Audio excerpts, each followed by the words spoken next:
All right, another topic, off topic with Randy Zellea on air right now, live on YouTube and on Facebook. And I'm glad to welcome in my good friend who's out in Colorado right now, Brandon London. Brandon, what is up, my friend? Hey man, thanks for having me on. I like the little what was that Van Halen on the intro music? Yeah, man. You Listen, know, listen. I got to find a way to fill my rock and roll need during this time as well, being quarantined up. love it. So listen, you're out in Colorado, man. So what's going on out there? What are you still quarantining? Are they letting you guys out? What's going on out there? We're still pretty much on shelter at home. I want to make sure I say the right things. Not stay at home, but shelter at home or safer at home or something. Safer at home. But there are certain like restaurants that they'll open up their patio, and you can only be in groups of less than three or four, and they are open at a certain amount of capacity. But in terms of the studio for the show that I'm on, Daily Blast Live, they only have two hosts in studio, and then the rest of us, we shoot from home. So like I shoot from here, and like kind of here's like my setup there with they got a laptop that connects to the engineers and stuff at the studio, and I have the ring light, because lighting is good for everything.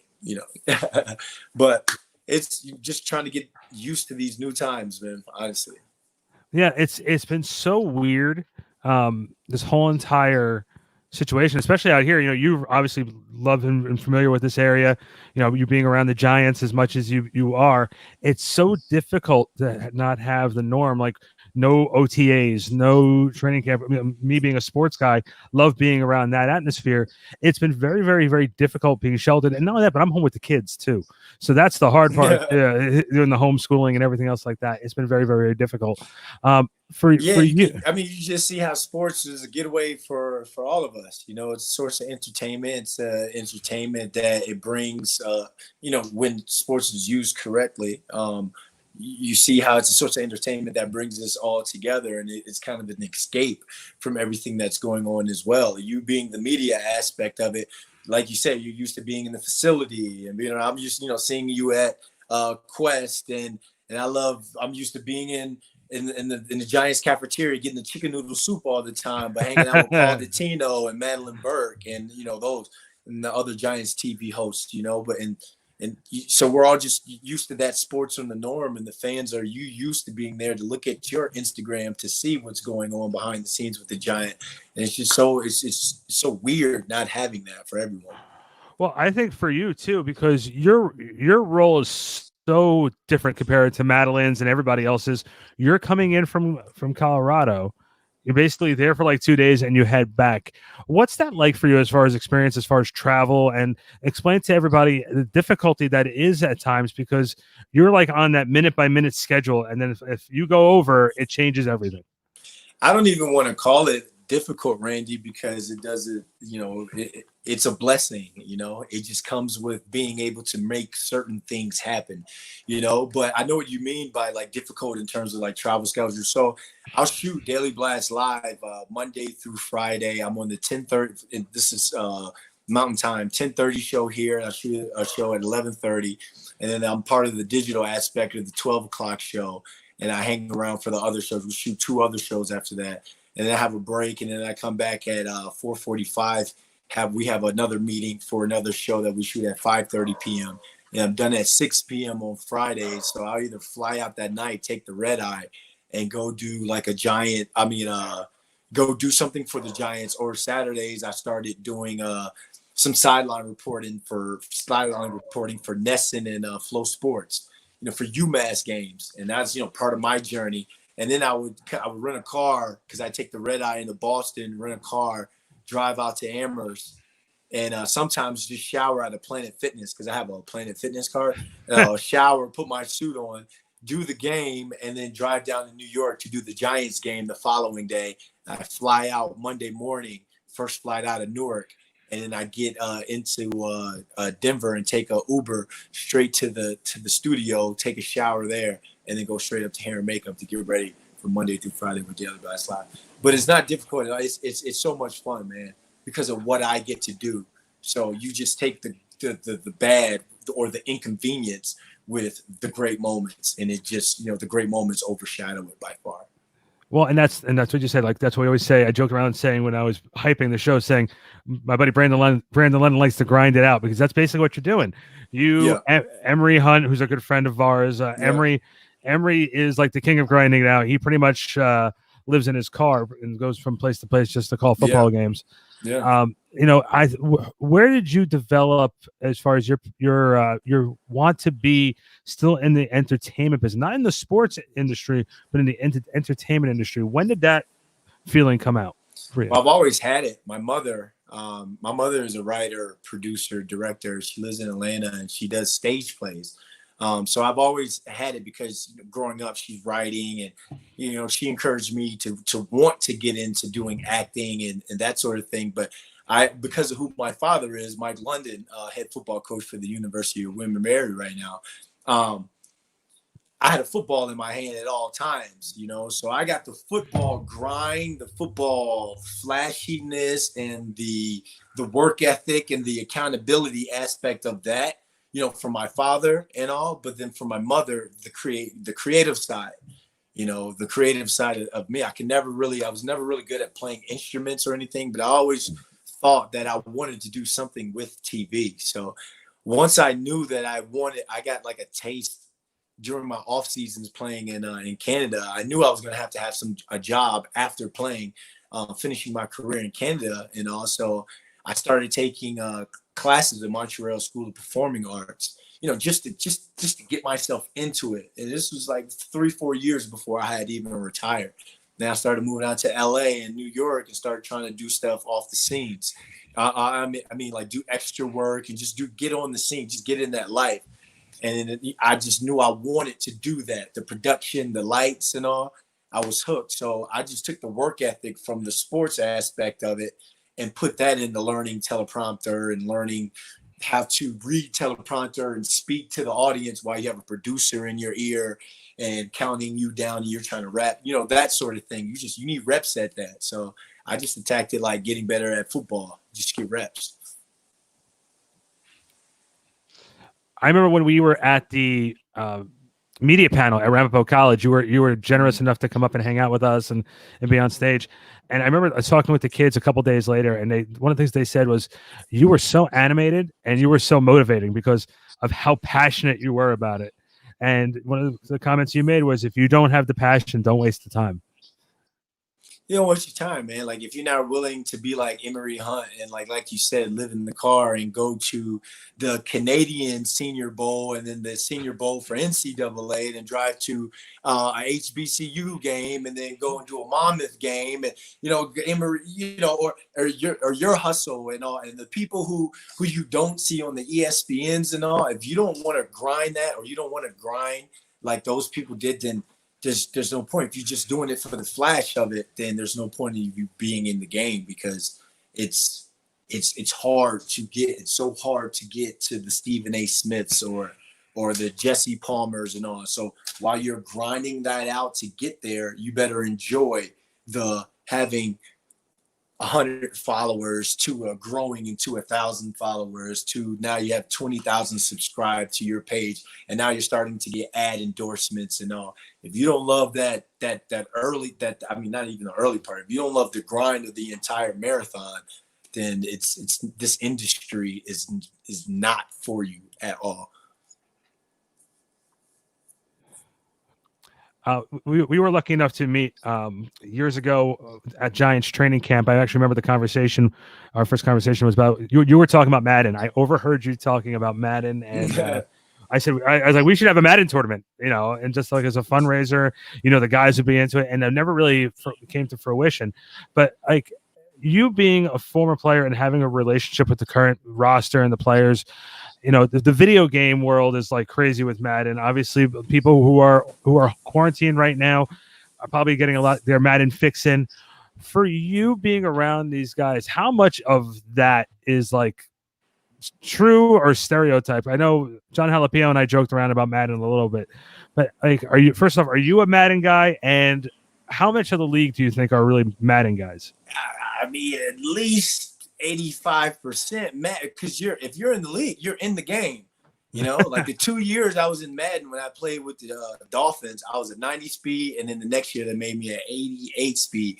But I had I had like solid catch hands, and at 6'4", I used to throw to myself all the time when I used to play online, and people were like, "You playing with who? Like who the frick are you playing with?" Blah blah blah. Like I just knew my strengths and all, and I also had Ted Ginn Jr. and those guys that I would, put myself in the slots or move myself around. But you just throw to yourself all the time. So your Madden identity is kind of who you are. And in a sense, in the locker room, it's a source of income as well. It's a side hustle because some guys, depending on how much money or you're willing to lose, guys will throw a lot of money playing Madden, bro. Like I'm telling you. And you know what you just gave me? You know what you just gave me an idea on? Randy, and I want to do this with you. I think this should be the first project we do. We should try and put together a Madden tournament, and we should do like a athletes versus and when I say this, athletes versus like cops charity event to raise money, for the community. I'm you in. Know what I mean?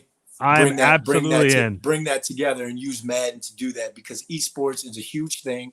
It's something, and we're using sport to bring people together, and it's an esport. You know what I mean? I love it. Let's see if we can see who we need to talk to try and put something together and to raise money because at this time it's whatever we got to do. You know what I mean? Whatever we got to do.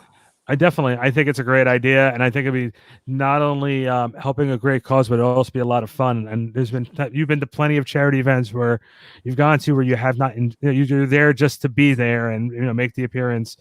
Then there's other ones that are fun, and that's going to bring me up to my next question for you because I'm trying to transition in a good way. But our good friend, the license plate guy, has had you at the Giants softball game. Sadly, if he would have had it this year, it would have been this past weekend. How much fun is that for you? Because I always say that's the Giants family reunion.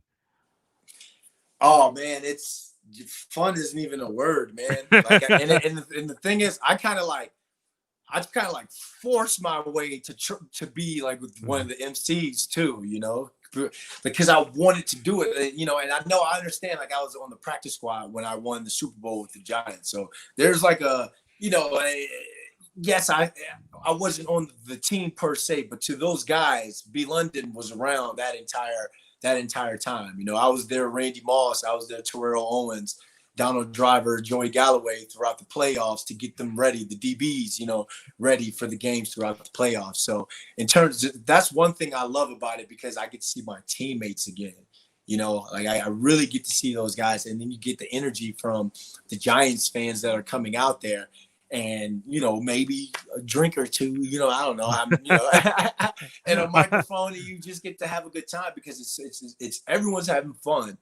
And I want to be the orator or the host that makes sure that energy stays alive because it's a long day out there for those people. Yeah. So to be cheering all day, I have to have that energy they have to feed off my energy. So, I have a great time doing that for a great cause. Yeah, I missed it this year. The last 2 years when you've been emceeing, it is a long day. I think we get there like around 3 or 4 in the afternoon, and we're not leaving till like 10 or 11 o'clock at night. Yeah, and then you guys are usually going out afterwards. So it's Yeah. I mean, I think what Joe does is a great job, man. I remember we had Tom Coughlin. He had Tom Coughlin out there. Eli's been out there. The fans they pay to get access like that to see these players, and he delivers on the side of it where fans are going to. He knows how to get the athletes or the player or the name in there to where fans are going to pay to go there, and not to pay for his pockets. I'm talking pay for the charity aspect of it, and to pay whatever light bills, the electricity bills, or whoever he needs to run that, to run a huge and successful event like that. So he brings that in on the fan side, but it also on the Giants family side, man. He brings in, like I said, those big names, but then he also bring in like practice squad, like it's guys like me, practice squad guys that he's become cool with over the years and met with, or guys that only played for a season or two, that he's met with over there. They come back for this great cause, and they come back with this guy because it's going to be a solid and quality event. And you also know the good cause is bringing, it's another thing that's bringing people together.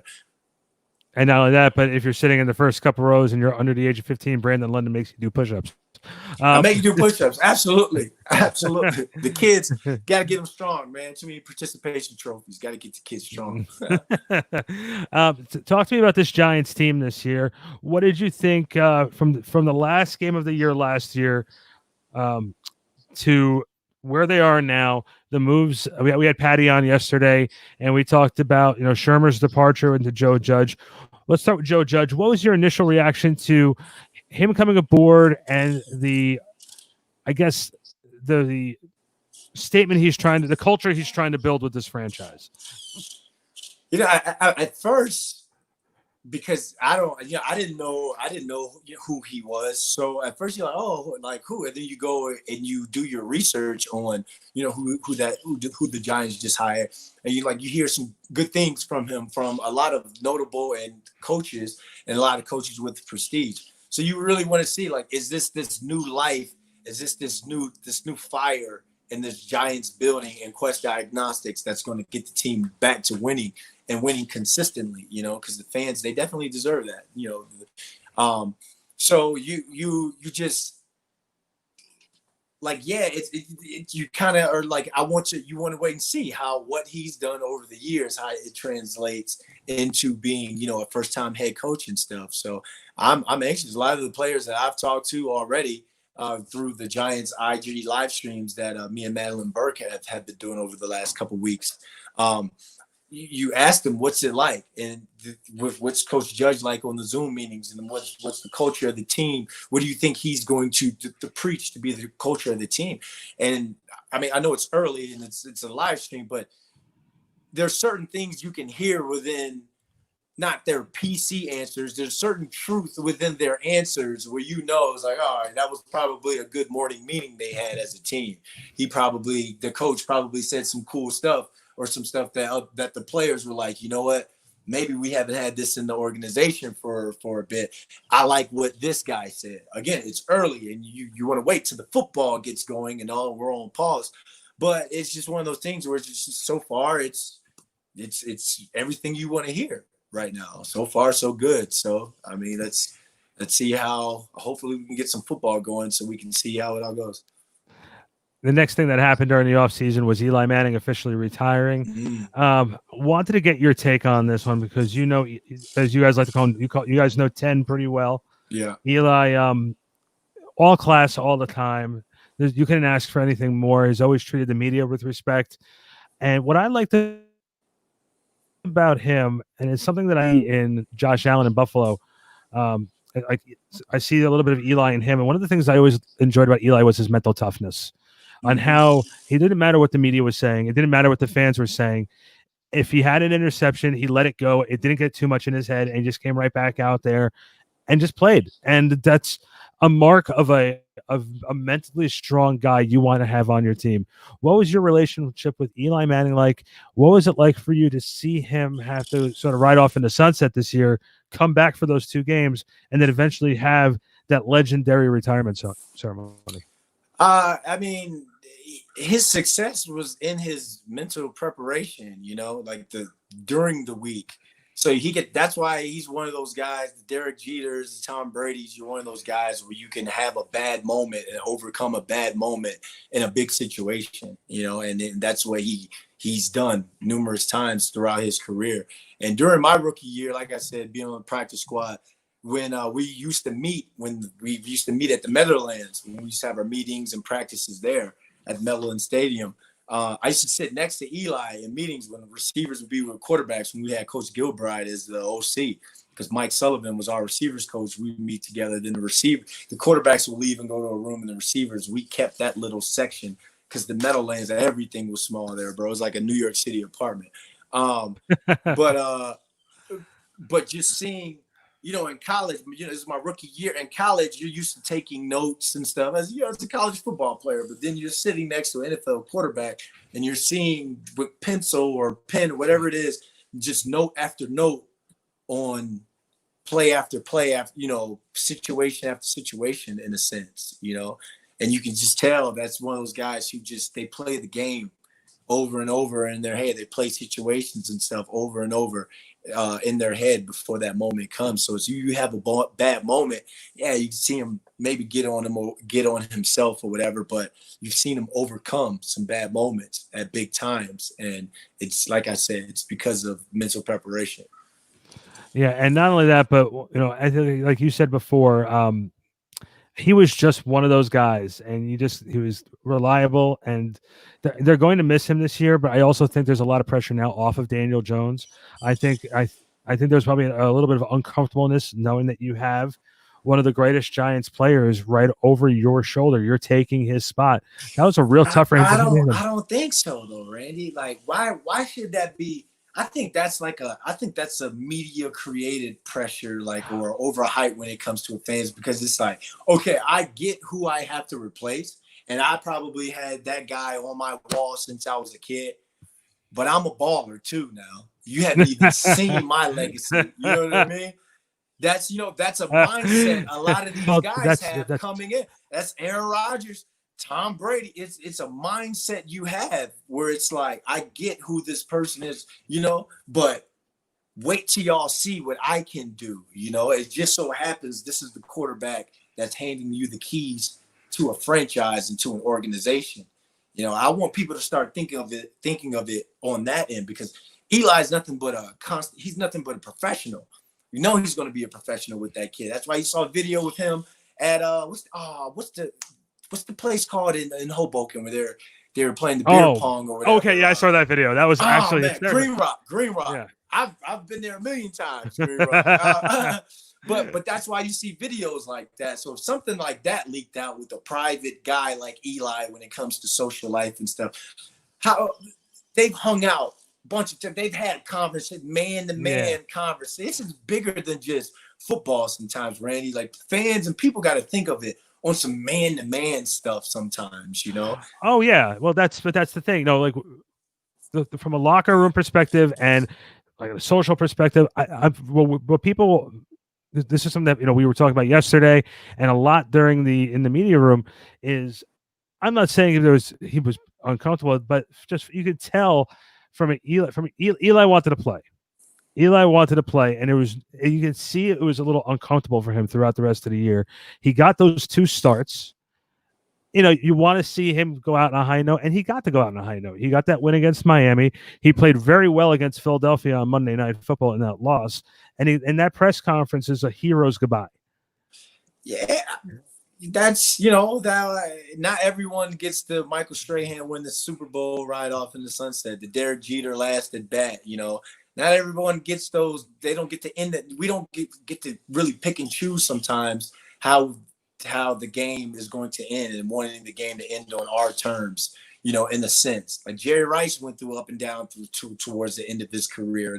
It's going to happen. People are going to call you old. People are going to say, it's going to happen. So it's like, yes, you want to play as long as you can. But at the end of the day, it's like, look at your body. Look what you've done. Look at the situation as a whole. And it's like, all right, it's if it's time to go, it's time to go. Football is just, Eli's going to do great things off the football field. So the life that he put away is probably nothing compared to what he's about to do off the field, So well, and he started by joining Twitter, and I loved it.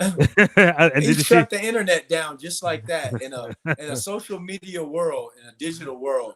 He hops on for a couple of days. And you see he was tweeting for like some hot sauce or something like that. Damn, he represents the people that rep him. Brand Eli is about to take off. So would you want to be getting hit and all, or would you want to be tweeting about your brother playing golf and getting paid from a Tabasco hot sauce company? I'm going to take the hot sauce money. Listen, I wouldn't want to be hit at all. I'm too sensitive. That's why I was. That's why I'm behind the microphone. You were on the field. So look around this Giants team. Dave Gettleman said before the draft or during the draft, they wanted to address this offensive line problem once and for all, and which makes it even more amazing to me since the last championship in 2011-2012 season, that since then the offensive line has had many faces trying to guard Eli, and it's amazing Eli had been able to play as well as he has. Now that they're trying to solidify this line for Daniel, from the moves that they made so far, obviously there's no OTAs, and we're sort of making it up as we go along with these Zoom meetings. The moves they've made so far, is this going to be an upgrade compared to what they've had last year? Well, I don't think it's a once and for all type thing. It's the NFL. It's ever changing. Guys go down, guys have to step up. Guys, a young guy might be playing better than a guy that you played, and then now you can use guys as trade bait, that sort of thing. So I think that yes, they addressed the offensive line, but these are highly skilled rookies in the sense, or we think these rookies are going to be really good. But at the end of the day, like my dad, Coach London says about a true freshman is like, you're excited because it's a true freshman. But then at the end of the day, it's a true freshman. They're going to make those mistakes, and that player has to learn and groom itself to acclimate itself to that level at which he's playing at now. This one being the pros. So I wouldn't put anything off the table where it's like moves. A guy who's going to be a standout on our offensive line is not on the Giants roster right now, if we get to play this season or not, or at least within, a year or two, possibly within the next season, two guys that are not on this Giants offensive line are going to be staples in our offensive line before next season. You know what I mean? So it's football. It's ever changing. But right now, it looks as though that they've gotten some rookies that can come in and hopefully get a chance to go and compete for some starting jobs and some well-needed playing time. And it's funny you say that too. And first off, that was what, I believe it or not, that's what Gettleman said on the call with us. He says, we want to address this offensive line problem once and for all. And like you just said, they can go in their first day of training camp, but three guys can break their legs, and you have to just somebody else has to step up. I think. Yeah, that was him saying that. Like, I understand what he said about that, but I think that was more like the theatrics of it. Of course. No, that's Dave. That's Dave. But that's Dave. Yeah. The reality of sport, the reality of NFL football is you're always looking for another guy. You're looking for a guy to replace one of the tackles you just somebody you might have brought in just now. You're always looking for somebody. Well, that's funny too. You just said that, and then the first thing I just immediately thought of was back on that championship team that you were on. One of the key words that stick with me with that championship roster is depth. There was a lot of depth. You had guys where if somebody went down, the next man up was right there, and you didn't even know someone was missing. That's what you need, and that's the key word. The first thing that pops in my head is the running back room in 07. Oh, yeah. With Brandon Jacobs, Derek Ward, Ahmad Bradshaw. Three-headed monster, baby. Rob went on IR, but Madison Hedgecock. That was the guy. Remember, Madison Hedgecock wouldn't even in camp with us. You know what I'm saying? So in football, that was a guy. And Madison Hedgecock was a dog. That dude could play, man. And you just think of those three running backs that I just mentioned. It came a point that season where they would just rotate on themselves. They just have their own little rotation going, unless there were plays that, a certain guy had to be in. They just had that type of bond, and and they were that good. So it was next man up mentality. I told Brandon Jacobs that he scared me without the pads on, not playing. So just imagine with him on, and help me through this a little bit. Ahmad Bradshaw was one of those guys where he didn't practice during the week at times, but was able to go out there and just perform. What was it like playing with a guy like him? It's just he and Plaxico Burress were gamers. Plax was, but I just remember my rookie year. What was the rookie year when he the ankle injury, when he didn't do camp that much? I think he only practiced like maybe 5 times. I don't know. But the first game against Dallas, like he just hit them hard. He had like 2 touchdowns and like $180 something, or I don't know, 100 something yards. I just remember he just went off, and I'm like, this dude isn't practicing all week, but he's going out and he's performing at a high level each week. And I'm like, man, that's when I had to look at Plex different then, man. I'm like, man, you're a baller, bro. You're a super baller. Yeah. And who's like that right now is definitely Saquon, who last year got hurt in that Tampa game and never felt like he was right for the rest of the season, but he was out there giving his all. And man, talk to us about Saquon Barkley. Tell us something that we don't know about him, because he's talking about a baller. He is definitely a baller. Yeah, man, and he's one of those guys. He's one of those personalities. Like, he's a locker room guy, in the sense of he's been thrown into a leadership role, and he can be vocal. I believe he has that in him, and you're going to see more things come out with the great job that Giants TV does with behind the scenes access and stuff. But he doesn't need to do that. He doesn't crave that type of leadership attention. He's leadership. He likes to go out and ball, and he likes to work harder than the last guy on the roster, because he'll show that, yes, I'm a high caliber guy on this team, and yes, I'm a high production guy on this team, but I'm also a high character guy and a great person, on this team as well. That's a different type of leadership, man. Not everyone has that type of leadership, Some guys aren't the vocal types, and there's some vocal types that they may not produce the big numbers or have the flashy personality when it comes to the who you are aspect of the game. But there is that rare type that can orate themselves and speak to guys on the team, work hard with guys on the team, and still relate to guys on the team. And he's one of those guys, man. Like, I know people were mad at that pick or whatever, and you see fans on Twitter like, I still can't believe Gettleman took him, man, blah, blah, blah. But the things you get off the field from him, I mean, those are intangibles. So you said a couple times already today that you're not sure the season's going to start on time, and if it does, if there's going to be fans in the audience, have you heard anything? Like, I be honest with you, we're not even sure training camp is going to start on time or anything of the sorts. I know the coaches are allowed in the facilities starting next week. Have you heard anything yet? I haven't heard any. I mean, I can't text Goodell right now and be like, "Hey, man, what's going on, bro?" He doesn't have me in his phone as B Money or anything. But I just, with Giants TV, man, with my bosses and the producers from there, it's all standby stuff, because I worry about my role now, and it's, not being selfish, but this is a fun aspect of life for me. This is not only am I getting, working with them, but the things I get to do with the fans and stuff. How much am I going to be able to do that? And how much are social distancing and what the games are going to be like?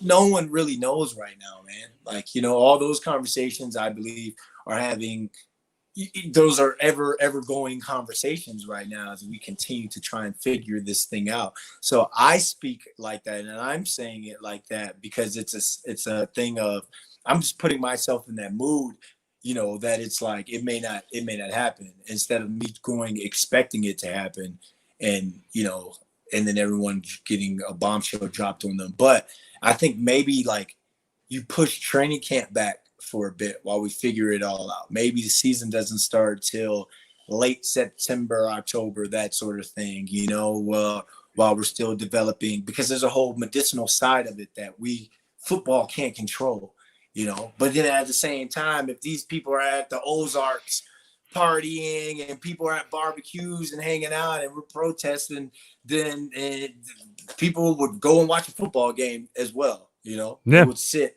packed to watch a football game, because, like I said, football is a luxury entertainment for the people, It's something that gets people's minds away from everything, So I would sit next to, if I was a fan and this is what I have to get away, and I pay these tickets, and the Giants football has been in my family for a long time, and these are the things I get to see when I go and film these fan caves.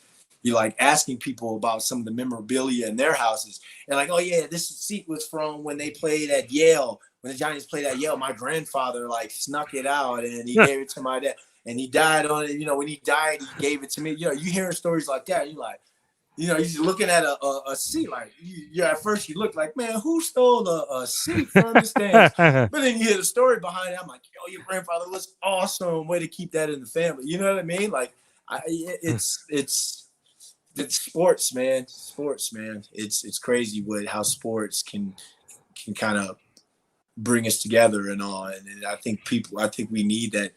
We need that. Not a distraction in the sense of we still got work to do and all, but just something along the way to kind of get us positive talk about something, positive talk about something else, and then go on, So I'm so looking forward to the NBA coming back. I'm giddy today because yeah. I'm looking forward to it.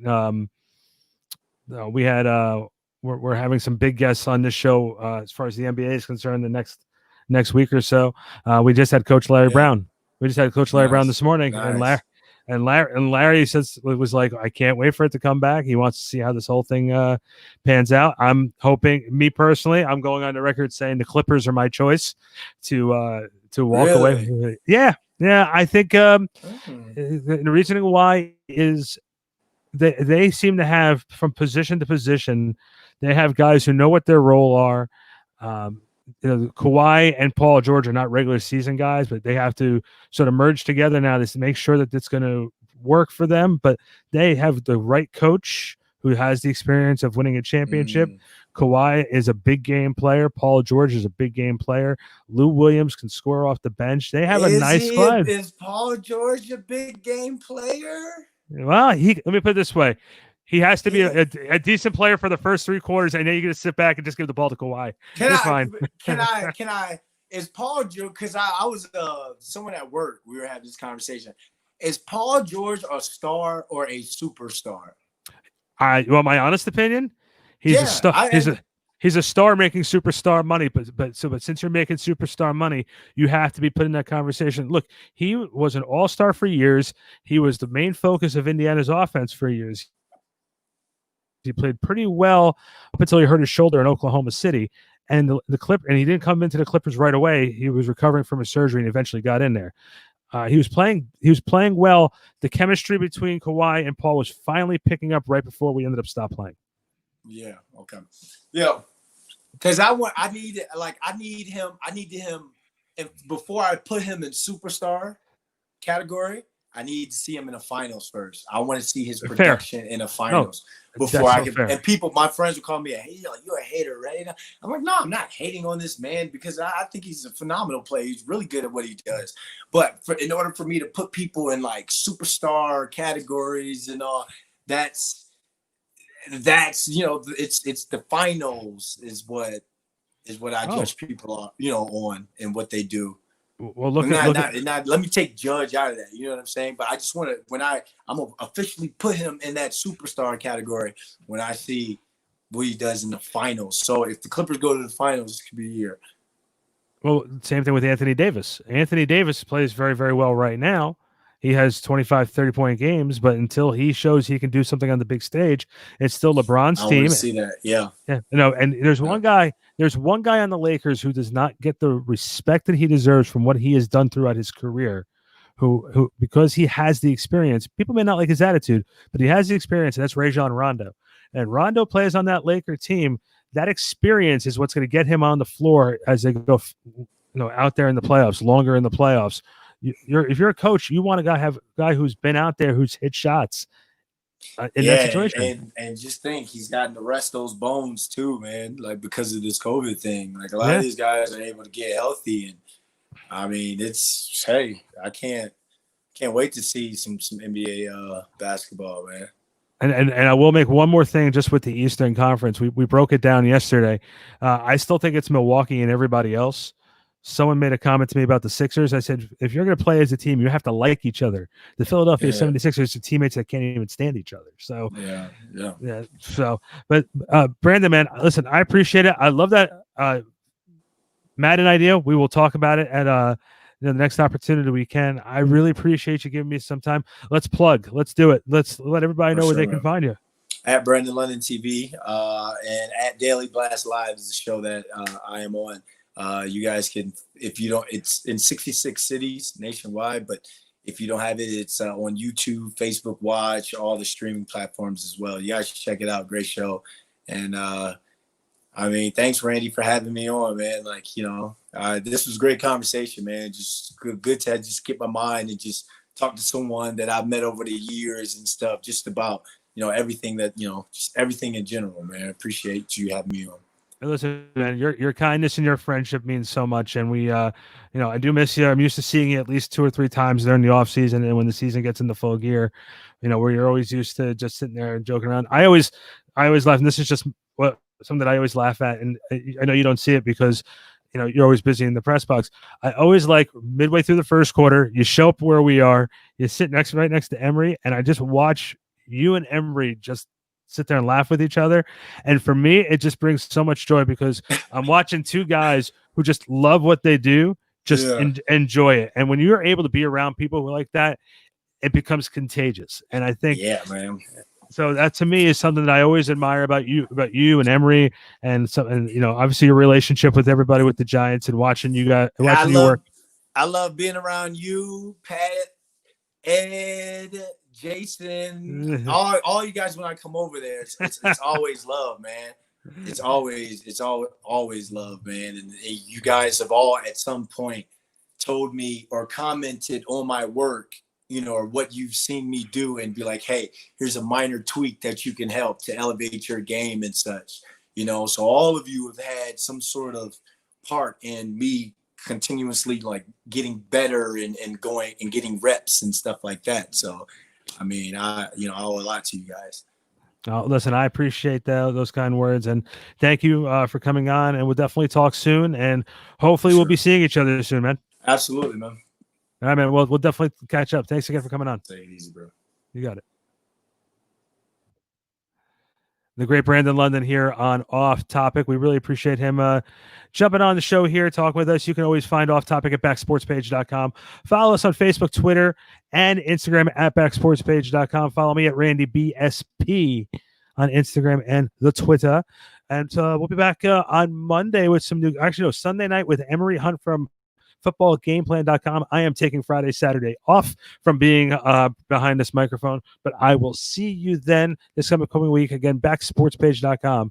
Thank you very much. We will talk to you on the other side.